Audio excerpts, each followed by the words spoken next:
તો વાત કરીએ બારડોલીની તો બારડોલીના કિકવાડ ગામ નજીક ગમખ્વાર અકસ્માતની ઘટના બની છે।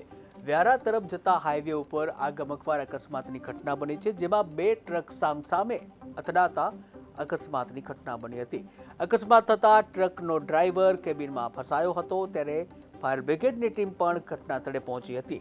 ડ્રાઈવરનું રેસ્ક્યુ કરવામાં આવ્યું, 108માં સારવાર માટે હોસ્પિટલ પણ ખસેડવામાં આવ્યો છે।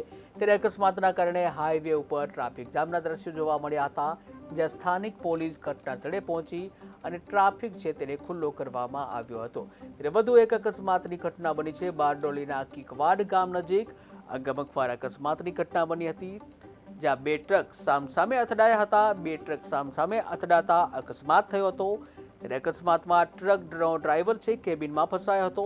ત્યારે ફાયર બ્રિગેડને જાણ કરવામાં આવી હતી। ફાયર બ્રિગેડની ટીમ તાત્કાલિક ઘટના સ્થળે પહોંચી હતી અને જ્યાં ડ્રાઈવર છે તેનું રેસ્ક્યુ કરવામાં આવ્યું હતું। ડ્રાઈવરને બહાર કાઢવામાં આવ્યો હતો રેસ્ક્યુ કરીને।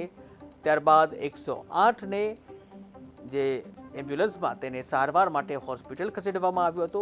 અકસ્માતની ઘટના થતાં હાઈવે ઉપર ટ્રાફિક જામ થયો હતો, ત્યારે સ્થાનિક પોલીસ ઘટના સ્થળે પહોંચી ટ્રાફિકને ખુલ્લો કર્યો।